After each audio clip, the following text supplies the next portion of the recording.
तो ग्रेविटेशन में हम कर रहे थे variation of G with altitude में, तो कर लिया था ना।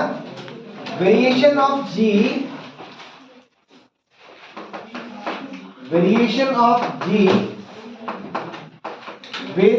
विद एल्टीट्यूड और हाइट।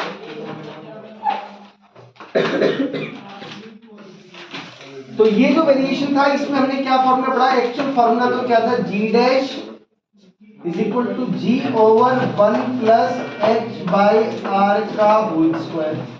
ये एक्चुअल फॉर्मूला था, अरे यही था। फिर हमने यहीं से एक स्पेशल फॉर्मूला भी डिराइव किया था, G dash is equal to G 1 minus 2h by R. ये कब फॉर्मूला वैलिड था, अगर आपका h क्या था, r के कंपैरिजन में बहुत छोटा, मतलब 300 350 किलोमीटर के केस में ये फॉर्मूला यूज करते हैं। ओके,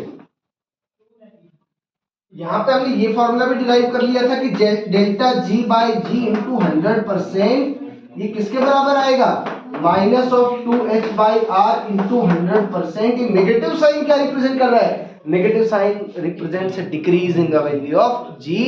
तो अगर आप सरफेस से ऊपर की तरफ जाओगे तो भैया जी की वैल्यू क्या होगी, डिक्रीज होगी। ये भी near the surface of earth के लिए वैलिड है। ये तो हाइट के साथ वेरिएशन पढ़ा। अच्छा, डेप्थ के साथ भी पढ़ लिया था। अरे डेप्थ का भी पढ़ा था क्या, डेप्थ कहां से मेजर कर रहे थे, सरफेस से कि सेंटर से, सरफेस से। कहां से मेजर किया था, सरफेस से। उस केस में आपका वैल्यू यहाँ पे कोई ज्यादा दिक्कत नहीं आई थी। यहाँ फॉर्मूला क्या आ गया था, G dash is equal to G 1 minus D by R, linear variation आया था। और यहाँ पे delta G by G into 100% is equal to minus D by R into 100%। ये डेल्टा जी बाई क्या आ गया था, जी आ गया था। ठीक है, और अल्टीमेटली इसका एक ग्राफ जो कि बड़ा इंपॉर्टेंट ग्राफ था, बहुत बार एग्जाम्स में आता है आपका, जी डैश और ये आर पहले लीनियर देन लाइक दिस, ये सब। तो value of G is maximum at surface. Center पे तो हमने बात की थी, that is a condition of weightlessness. Clear है, इन्हीं फार्मूले पे आज कुछ क्वेश्चन अपन करते हैं। ठीक है,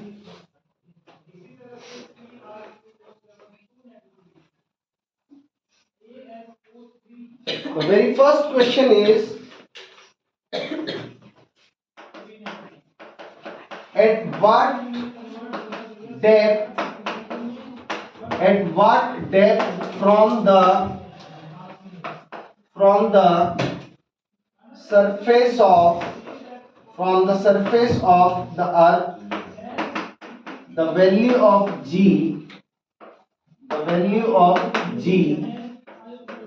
reduces to half its value at surface। Surface पर जो वैल्यू है उस सरफेस की वैल्यू से हाफ वैल्यू कितनी डेप्थ पर हो जाएगी। देखो नीट में एक क्वेश्चन आता है ग्रेविटेशन वाले चैप्टर से, एक क्वेश्चन तो पक्का आता ही आता है। ठीक है, तो देखो कर लेते हैं इस क्वेश्चन को। देखो डेप्थ वाला फॉर्मूला क्या है, डेप्थ का फॉर्मूला क्या हो गया आपका, G dash is equal to G 1 minus D by R. आपको जी डैश की वैल्यू क्या चाहिए, जी बाई 2, तो जी बाई 2 लिख दो, is equal to G 1 minus D by R. So D by R is equal to 1 by 2। तो D की value क्या आ गई, r बाई 2 आना भी चाहिए क्योंकि ये लीनियर रिलेशन फॉलो करता है। यानी कि अगर आपको 1/4 पूछे तो ये वैल्यू क्या आएगी, r बाई 4। 1/10 पूछे तो r बाई 10, डायरेक्ट रिजल्ट लिखेंगे। तो यहां से d की वैल्यू आपकी कितनी आ गई, 6400 डिवाइडेड बाई 2, 3200 किलोमीटर, 3200 किलोमीटर। करो फटाफट से नोट।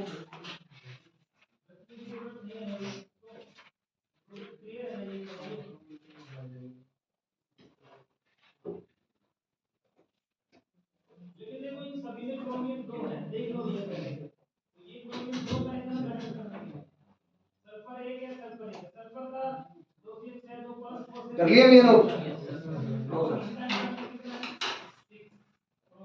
करो तो भैया।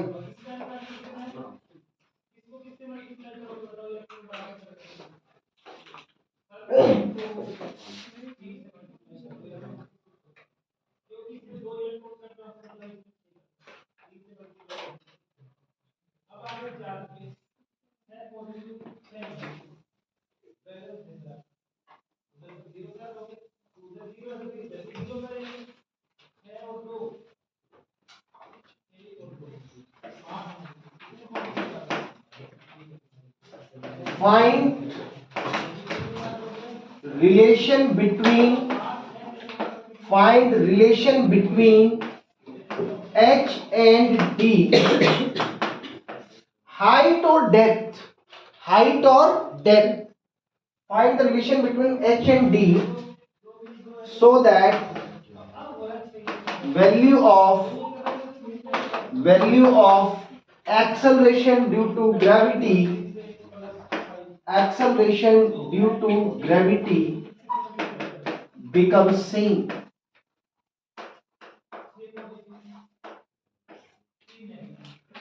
डी और एच में, यानी कि आप कितना, इस क्वेश्चन को ऐसे भी पूछ सकते हैं कि आप कितना हाइट ऊपर चले और कितना डेप्थ नीचे जाए, तो दोनों जगह पर आपको जी की वैल्यू क्या मिलनी चाहिए? सेम मिलनी चाहिए। क्वेश्चन में दे रखा है कि assume h is much less than r, मतलब हाइट कोई बहुत ज्यादा नहीं है, कम हाइट है। तो देखो, variation with formula of G with height, जब आपका h क्या है? कंपेरेबल नहीं है, कम है, स्मॉल है, in that case the value of g is what? g1 minus 2h divided by r। ये किसके बराबर चाहिए? d depth below the surface, तो d डेप्थ पर g की वैल्यू क्या होगी? g1 minus d divided by r। g से g कैंसिल आउट, इक्वेशन आया हुआ है आपका नीट के अंदर। 1 minus 2h by r is equal to 1 minus d by r। इसको जब आप सॉल्व करेंगे तो आप पाएंगे d is equal to 2h। यानी कि अगर आप ऊपर की तरफ, एक्चुअल में क्वेश्चन ऐसे आया था कि कोई एक 1 किलोमीटर अगर आप ऊपर चल रहे हैं तो सेम वैल्यू ऑफ जी आपको कितना मीटर नीचे मिलेगा? 2 किलोमीटर। अरे जितना आप ऊपर चलोगे उसका 2 गुना आपको कहां चलना पड़ेगा? अर्थ में चलना पड़ेगा, डेप्थ में चलना पड़ेगा सरफेस से, तब जाकर के आपको क्या मिलेगा? सेम वैल्यू ऑफ जी। मानिए अगर कोई कहे कि अगर कोई पार्टिकल है वो डेप्थ में 4 किलोमीटर गया तो सरफेस पे कितना चले कि सेम वैल्यू ऑफ जी मिले? 2। अगर वो ऊपर की तरफ 4 चला तो डेप्थ में कितने जाना पड़ेगा? 8 डबल। अरे डेप्थ में कितना जाना पड़ेगा? हाइट का डबल, और सरफेस पे ऊपर डेप्थ का आधा। यार ये तो बात नहीं समझे क्या? d is equal to 2h, आपको याद रखना है। क्वेश्चन नीट में आया था कि 1 किलोमीटर आदमी ऊपर चला है तो डेप्थ में कितना चले, ताकि दोनों जगह g की वैल्यू सेम हो जाए। तो the answer will be 2 kilometre. Clear है?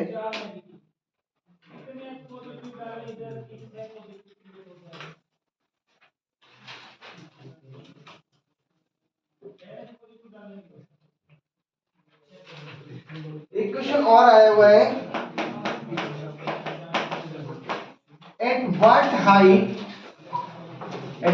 Height about the surface of the earth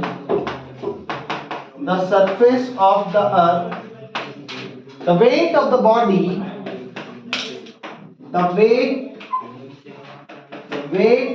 the body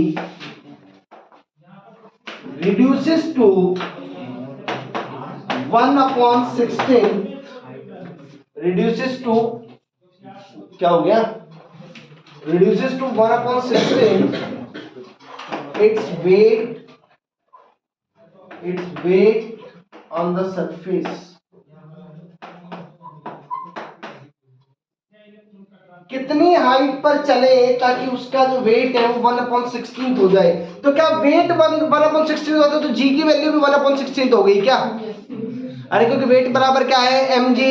मास पे नोट लिख लो आप, mass is independent of the, जिस मर्जी प्लेनेट पे है मास फंडामेंटल है, मास में कोई चेंज नहीं आएगा। मास अगर आपने अर्थ में मेजर किया 4 किलो है तो आप उसको मार्स में मेजर करोगे तो भी 4 किलो आएगा, आप उसको जुपिटर पे ले जाओगे तो भी 4 किलो आएगा।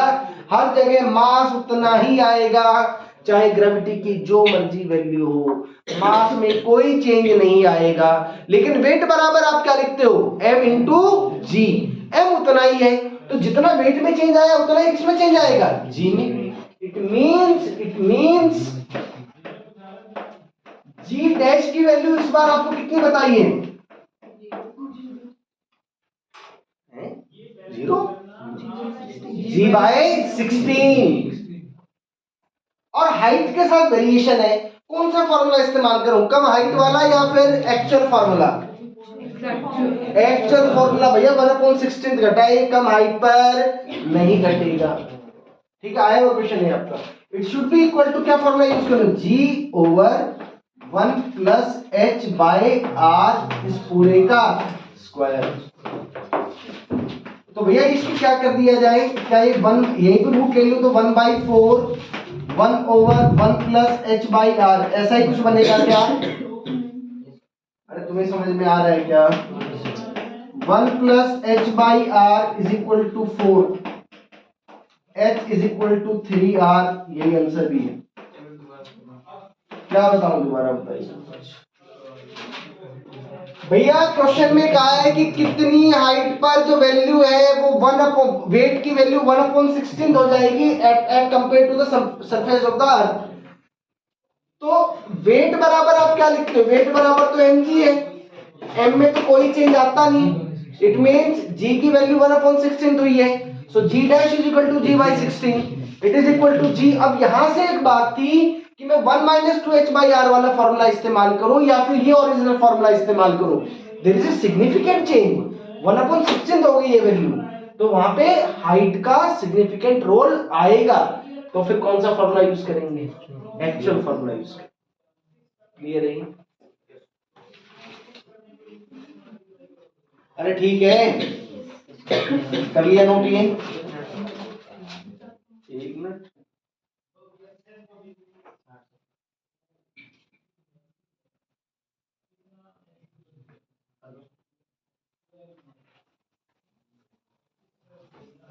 आकाश वालों का बेस्ट सैटरडे बैठे इतना वेडनेसडे को, तो वेडनेसडे को हो जाएगा,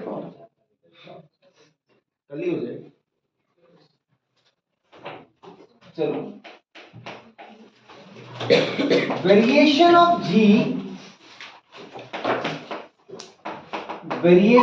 g with shape of the earth,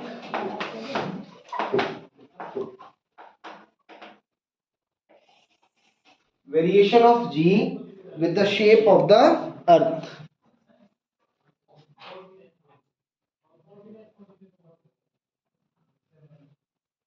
ठीक है, देखो भाई, एक्चुअल में हम क्या कहते हैं कि जो अर्थ है वो कैसी है, स्फेरिकल है, बट एक्चुअल में earth is not perfectly sphere, it bulges out अर्थ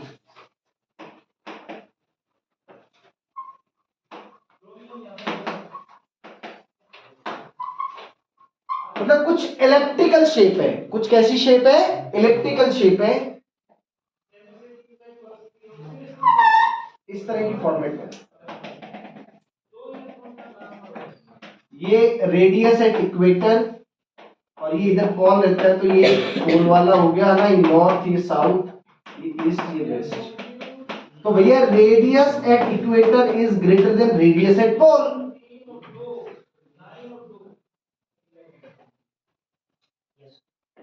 अरे ऐसा ही है, ऐसा ही है, पक्की बात है, ऐसा ही बिल्कुल सही लग रहा। आर ई यानी कि इक्वेटर का रेडियस ज्यादा होता है एज कंपेयर टू पोल, और भैया जी की value is inversely proportional to R square, यानी कि जहां आर कम वहां जी की वैल्यू ज्यादा। इट मींस वैल्यू, अच्छा value of G is more, कहां पे ज्यादा होगी, more at pole as compared to equator, as compared to equator. It means G at pole greater than G at equator, G at equator। यानी कि जब मैं पोल से कहा आऊंगा, इक्वेटर के पास आऊंगा, तो value of G will decrease. अरे बोलो, as we come to equator from pole, the value of G decreases। इसका उल्टा भी होगा, अगर इक्वेटर से आप पोल की तरफ जाओगे तो G की वैल्यू क्या हो जाएगी, इस केस में बढ़ जाएगी। अरे बोलो, तो this is the variation of G with the shape of the अर्थ। ठीक,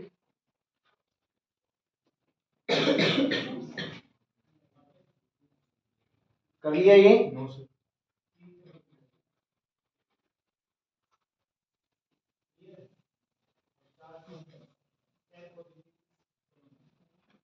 हो गया होगा?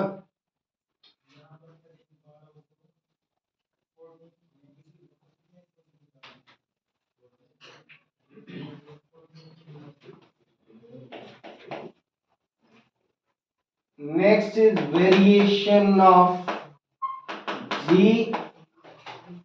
with the rotation of Earth। अर्थ जो अपनी एक्सिस के अबाउट रोटेट करती है, उसका भी इफेक्ट होगा,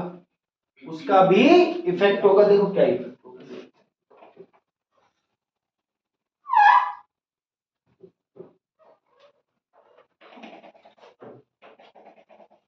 ये आपका क्या हो गया भैया? अरे ये क्या है, इक्वेटर।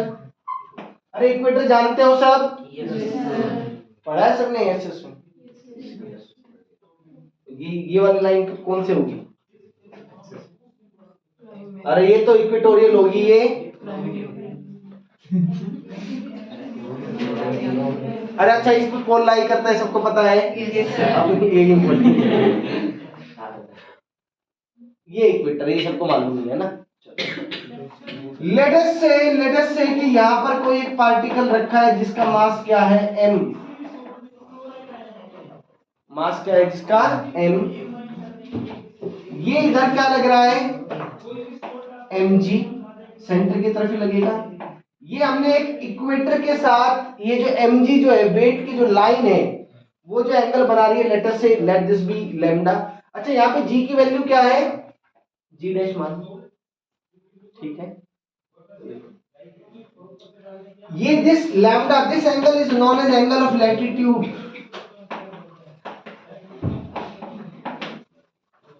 अगर ध्यान से देखा जाए तो अर्थ ओमेगा से रोटेट करी, तो ये पार्टिकल क्योंकि अर्थ के ऊपर ही रखा है, ये भी इस वाले रेडियस के अंदर ओमेगा से रोटेट कर रहा है। बोलो, ये बात समझ में आ रही है क्या? अरे भैया, अर्थ रोटेट कर रही है, तो क्या ये बात कहना भी सही है कि आप और हम सब लोग भी ओमेगा से रोटेट कर रहे हैं क्या? बट हमें पता क्यों नहीं पता लग रहा? Because it's all about relative motion. हमारे सराउंडिंग में कुछ भी चेंज नहीं हो रहा, इसलिए हमें ऐसा लग रहा है। बट क्या एक्चुअल में धरती घूम रही है ओमेगा से? और हम लोग भी ओमेगा से घूम रहे हैं, तो यहाँ पे जो भी पार्टिकल सब ओमेगा से घूम रहे हैं। This particle is executing circular motion in this path. और अच्छा, इसका रेडियस क्या होगा, ये लैम्डा, तो ये भी क्या हो गया, लैम्डा। ये आपका रेडियस आर। अच्छा, तो ये कितना हो जाएगा बता सकते हो क्या? I think R cos lambda. क्या होगा, आर कोस लैम्डा। ठीक है, अब जरा एफबीडी बनाओ। देखो,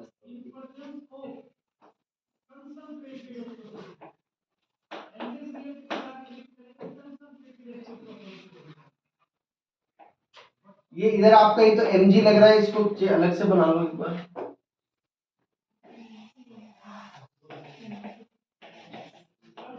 ये पार्टिकल था यहाँ, ये इधर mg लग रहा था।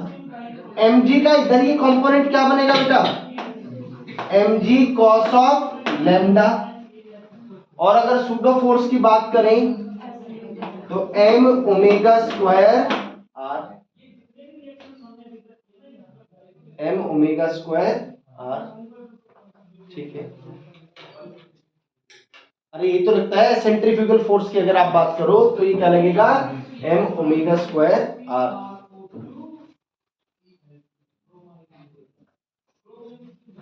तो यहां से अब आप g डैश की वैल्यू लिखोगे तो g dash comes out to be g minus omega square r cos square lambda.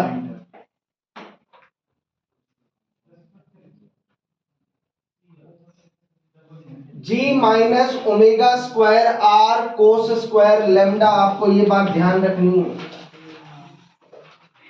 where lambda is the angle of latitude। तो आप फिर से देखो एट पोल्स, अगर आप पोल्स पे बात करोगे तो लैम्डा की वैल्यू क्या हो जाएगी, 90 डिग्री। अरे लैम्डा की वैल्यू क्या हो जाएगी, ध्यान से सुनना, लैम्डा की वैल्यू 90 डिग्री। 90 डिग्री हो गया तो जी डैश किसके बराबर हो गया, जी, यानी कि पोल्स पे रोटेशन का कोई इफेक्ट नहीं होगा। There is no effect of rotation at the value of G on the, अच्छा sorry sorry sorry sorry root नहीं आएगा, बिल्कुल सही कह रहे हो, रूट नहीं आएगा। तो g डैश बराबर वहां क्या हो जाएगा बेटा, g it means at poles no effect of rotation, no effect of rotation on value of g at poles, poles पर कोई इफेक्ट नहीं होगा।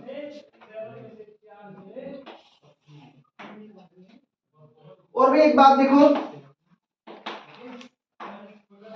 अगर आप इक्वेटर पर बात करते हो, अगर आप इक्वेटर पर बात करते हो तो इक्वेटर पर लैम्डा की वैल्यू क्या हो जाएगी, 0, एंड cos 0 इज 1। cos 0 अगर 1 हो जाएगा तो g डैश की वैल्यू क्या आएगी, g minus omega square r। करीब करीब 0.2% का चेंज आता है। कितने परसेंट का चेंज आ जाता है, ये 0.2% के करीब का चेंज आता है। बट ये इंपॉर्टेंट है कि रोटेशन का पोल्स पर कोई इफेक्ट नहीं होता, किसकी वैल्यू पर, जी की वैल्यू पर कोई चेंज। क्लियर है। So this is the variation of g with height, with the depth, with shape and with the rotation। चार फैक्टर है जिनके कारण से, हमने एक वो क्वेश्चन कर दिया जिसमें रेडियस करने वाला क्वेश्चन था, उसमें कितना हमेशा 2 गुना का चेंज आएगा हमेशा, वो भी इंपॉर्टेंट क्वेश्चन है, ध्यान रहिए आपको। कर लिया ये नोट, करो करो करो। फिर एक क्वेश्चन करते हैं बढ़िया सा, तो वेरिएशन वाला खत्म हो जाएगा फिर अपना ना।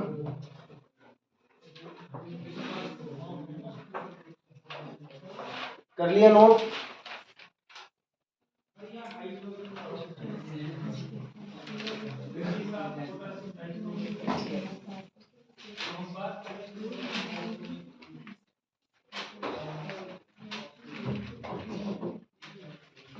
देखो क्वेश्चन ये है आपका कौन सा, न्यूटन्स लॉ ऑफ ग्रेविटेशन वाला है उसका।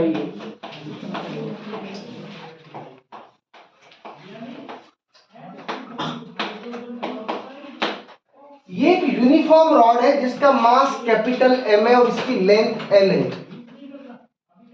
इसके एक्सिस पर R दूरी पर, एक एंड से R दूरी पर एक पार्टिकल रख दिया है जिसका मास क्या है, स्मॉल m। अरे उसका मास क्या है, स्मॉल m। आपको पता है क्या बताना है, the force experienced by this particle, यह पार्टिकल कितना फोर्स एक्सपीरियंस करेगा ये बताना है। क्या ऐसा कर सकते हो, ध्यान से देखना बेटा, सब लोग ध्यान से देखना। क्या ऐसा कर दे क्या कि sir F is equal to G m1 m2 divided by इस पूरे को मान लो कहां पर, इस पूरे का मास कहां कॉन्सेंट्रेटेड है, इसके सेंटर ऑफ मास पे। ये दूरी कितनी, l/2, तो l/2 प्लस r का होल स्क्वायर। बताओ ठीक बात है क्या? ये बिल्कुल गलत बात है। पहली बात तो कि इस तरह का कोई कॉन्सेप्ट नहीं है, हमने ऐसा कुछ नहीं पढ़ा। ये कैसी बॉडी है, ये एक्सटेंडेड बॉडी है, हर एक का मास कैसा है, अलग अलग है। हाँ, लेकिन मैं ऐसा स्फेरिकल शेल के केस में कर सकता था। अरे ये चीज किस केस में कर सकते थे, स्फेरिकल शेल के केस में, मैंने करवाया भी था आपको। इसमें ऐसे नहीं करेंगे, तो इसमें ऐसे नहीं करेंगे, तो फिर कैसे करेंगे समझो। अब मुझे इंटीग्रेशन की मदद लेनी पड़ेगी, ऐसे नहीं करेंगे। ये बात समझ में आ गई सबको? इस तरह का कोई कॉन्सेप्ट नहीं है। देखो तो फिर अपन क्या करते हैं। अच्छा, क्वेश्चन में एक तो ये दे रखा है कि यूनिफॉर्म रॉड है। यूनिफॉर्म रॉड होने का मतलब है कि जो मास है, mass that is distributed uniformly. मतलब अगर मैं मान लिया कि 5 मीटर का लेंथ है ये रॉड, तो मैं कहीं से भी बराबर बराबर लेंथ काटूं तो सबका मास क्या आएगा, सेम आएगा। यानी कि मास पर यूनिट लेंथ सबका क्या है, सेम। तो सबसे पहले क्या निकाल लेता बेटा, एक छोटा सा एलिमेंट ले लेता हूं। इसकी विड्थ क्या ले लिया आपने, dx, इसका मास क्या हो गया, dm, और यहां से दूरी क्या हो गई, x।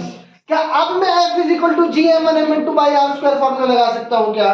क्योंकि ये भी क्या है, पॉइंट पार्टिकल, और ये भी क्या है, पॉइंट पार्टिकल। तो dm की वैल्यू कैसे लिखी जाए, मास पर यूनिट लेंथ m/l, उसकी dx के साथ क्या कर दिया जाए, मल्टीप्लाई कर दिया जाए। ठीक है। अब इन दोनों के बीच में जो स्मॉल फोर्स है, लेट इट बी df, वो फोर्स क्या मान लिया आपने, df = g dm। दूसरे का मास कितना है बेटा, m, divided by x²। So df = g, dm की value m/l dx into m divided by x²। तो df = देखो m/l dx/x²। टोटल फोर्स अगर कैलकुलेट करनी है तो इसको क्या कर दिया जाए, इंटीग्रेट कर दिया जाए। g capital M small m divided by l integration of dx/x²। Limit बताओ कहां से कहां, r से r+l तक।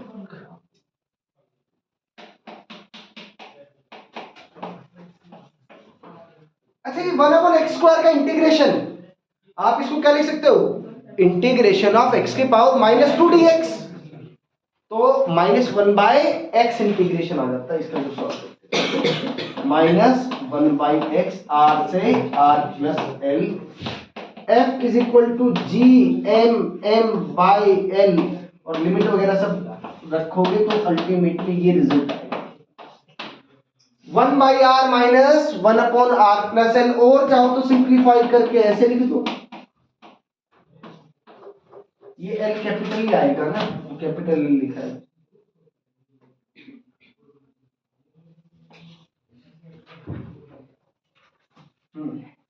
r × r+l, और एक अभी आगे कैंसिल आउट हो गया आपका। F = gmm divided by r × r+l। ये जो है, ये इन दोनों पार्टिकल्स के बीच में, इन दोनों के बीच में क्या आ गया, फोर्स का एक्सप्रेशन आ गया आपका, फोर्स का एक्सप्रेशन आ गया।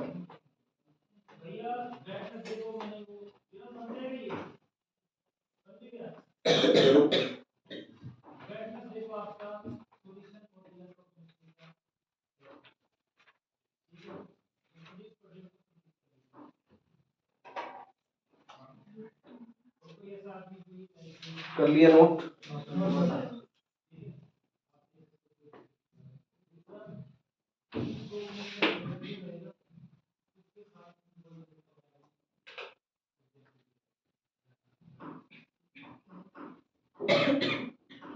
अब इसमें आपका बचा है gravitational potential energy, gravitational potential. इनमें हल्का सा थोड़ा सा बताएंगे, बट फॉर्मूला ही याद करने, इसमें आपको बहुत ज्यादा डिटेल में अभी नहीं कर रहा हूँ, सारी की सारी चीजें इलेक्ट्रोस्टैट में करेंगे। बट इसमें फिर जो दूसरा जो मेजर पार्ट है जहां से क्वेश्चन आएगा, जो अभी के लिए बड़ा इंपॉर्टेंट है, वो है इसका जो प्लेनेटरी मोशन जो है आपका, जो कैलकुलस फ्लो वाला पार्ट है, और दूसरा पार्ट जो है कौन सा आपका स्टेशनरी वाला जो पार्ट है ना, जो सैटेलाइट वाला जो पार्ट है, जियो स्टेशनरी और जो पोलर सैटेलाइट वाला जो पार्ट है, वो इंपॉर्टेंट है। बट उससे पहले आप जितना ये किया है, इस पे जो वेरिएशन वाले कोई बहुत ज्यादा कैटेगरी ऑफ क्वेश्चन बनती नहीं, बट गड़बड़ कहाँ हो जाती है कि कब कौन सा फॉर्मूला इस्तेमाल करना है ना, तो इतना आप अच्छे से कर लीजिए, बाकी फिर नेक्स्ट क्लास में करते हैं। ठीक, थैंक यू।